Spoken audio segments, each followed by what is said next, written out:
So first of all, it was born in a house. Two guys lived there, and then it just came out here on a mountain. There was a cat and a dog, and that was it for a very, very long time.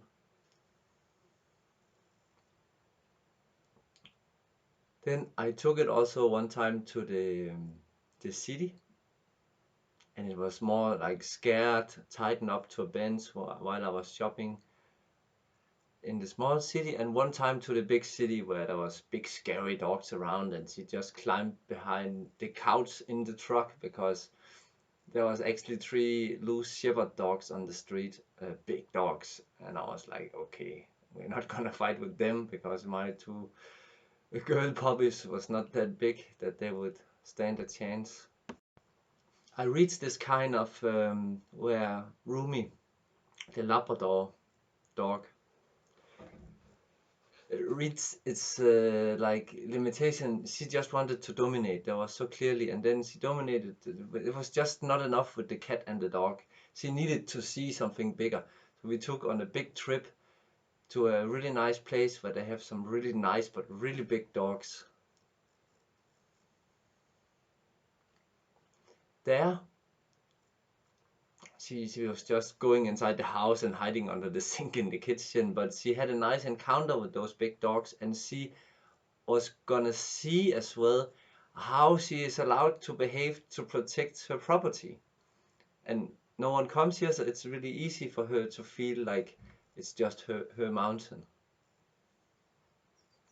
Also went to the mom and the dad and the other puppies, and the dad was pretty dominative to her, and it was a short visit. So that's two dogs. Then I had a friend over here with another dog, and I just kept her on the leash, and they didn't really meet. I of course want the first meet with the first dog to be on the leash, so I'm there with her. And the amazing thing with this kind of pit bull dog is that it feels so safe with its owner that it actually prefer to be on the leash, because when it's off the leash, oh my god, it have to protect itself, but on the leash it just have to protect its owner, like some.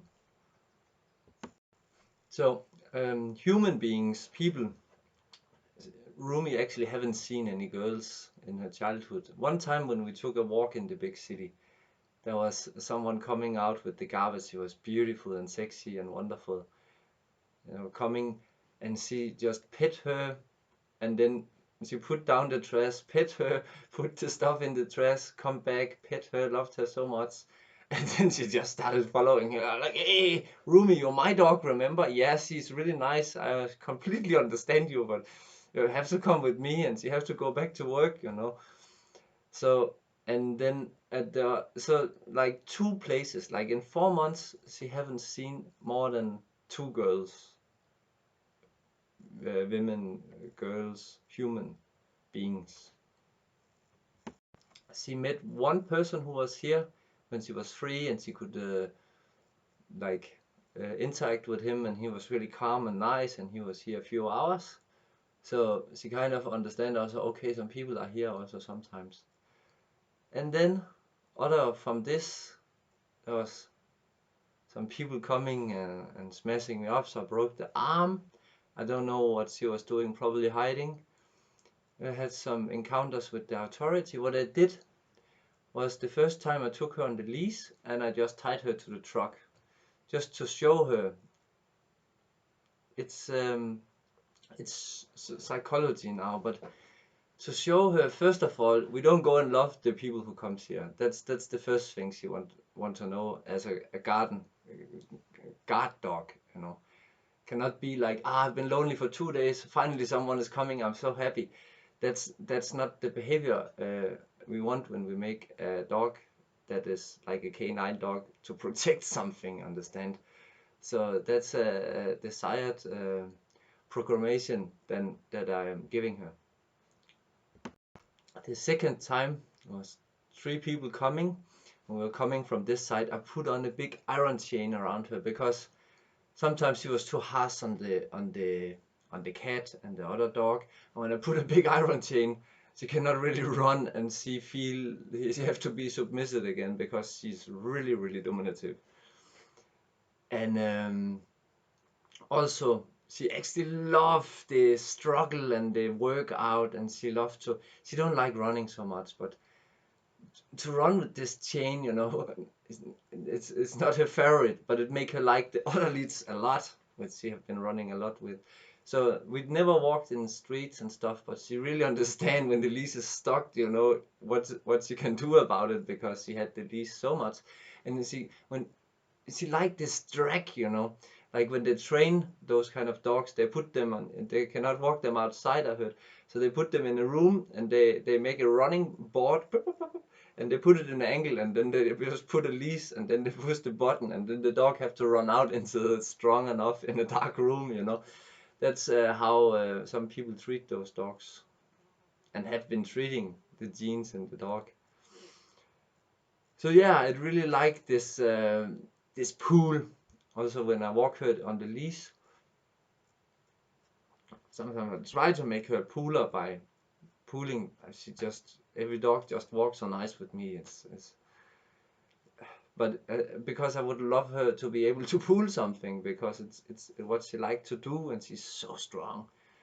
When Muffy gets stuck, when she's on the leash with the leash free, she's like, "Oh, I cannot move."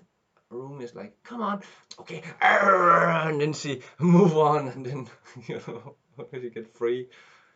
Yeah, yeah. So that was kind of the people. So, and there was one more guy, he was here with the dog, so I just kept her on the leash, and she was like screaming and just like, I want to protect you, or I want to see, or I'm nervous, what's going on? She was just on the leash. And then they met also, of course, on the leash.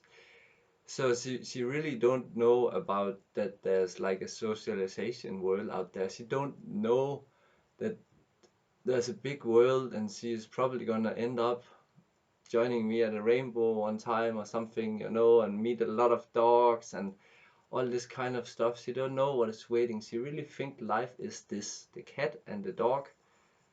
And I convinced her that she don't like to go away from here. She like when only me and Muffy go, because every time I took her, it was really, really hot, and it was like 20 or 40 kilometers running, and the first time all the skin fall out here on the foot from running down the mountain. So when we arrived in the shop, she was already without skin. Then we had to walk all the way up again, and she was walking like, I was worried something was wrong with her shoulder or something, but it was just the feet, the skin.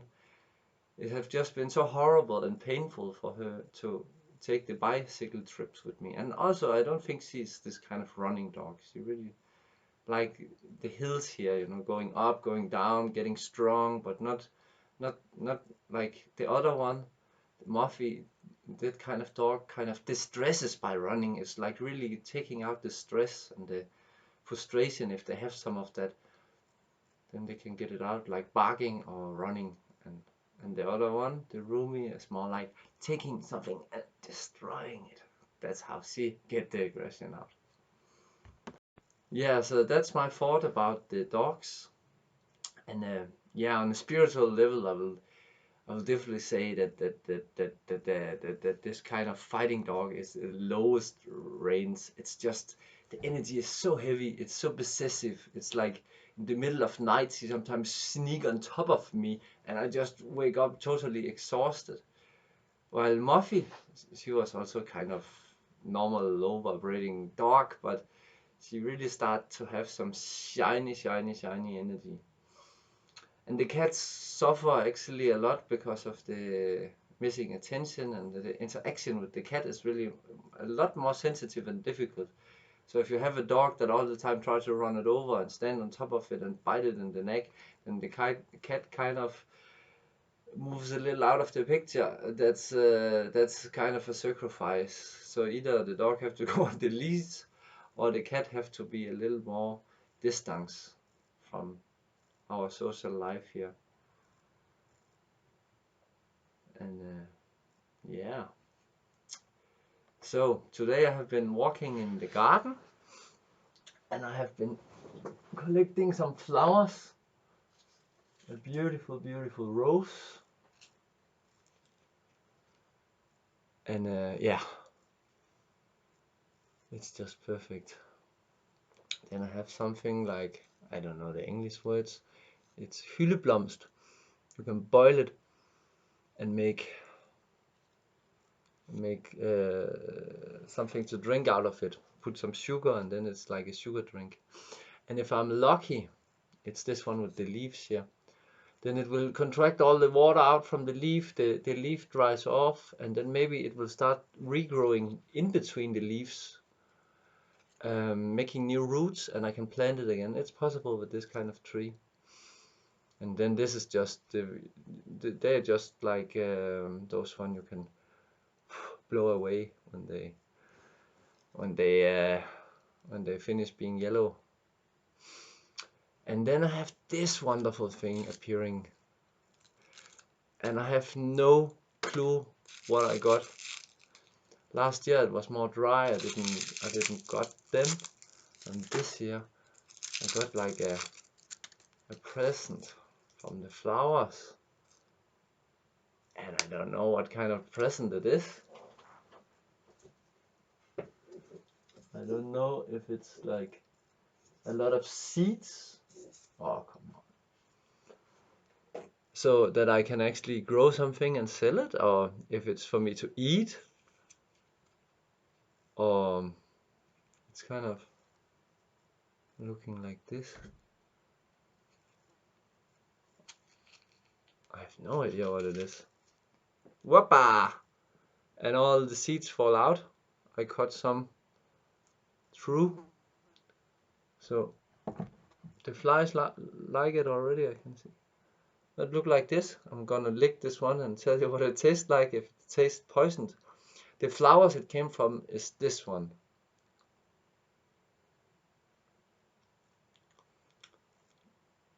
What can I say? A little bit bitter or something. So now I take some of the seeds which is cut through and damaged from the knife.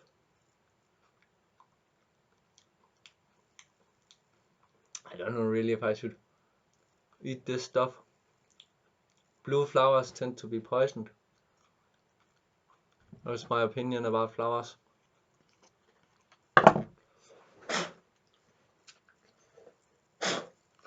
So it's not like an exotic fruit or something. So I don't know if I should. So I will probably just take them, leave them on the plant, and then I collect them before they rotten, and then I put them dry, and then next year I'm gonna have a lot of seeding opportunities. I guess it's not possible to seed them when it's like this, but I could make a try. Yeah.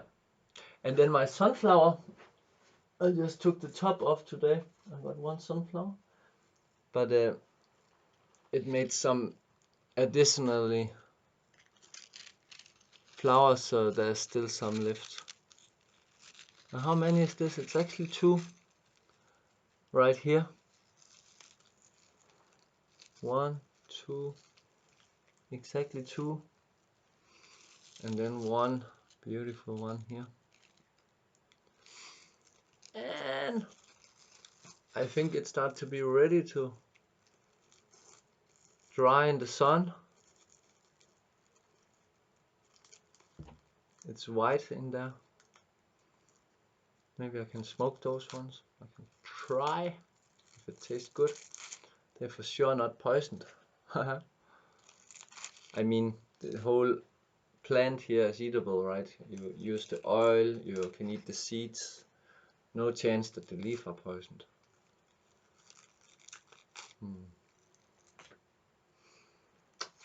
Okay, oh, now it falls down.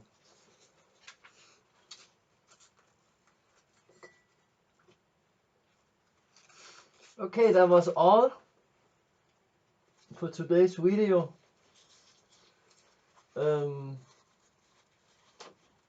No, I broke a flower off.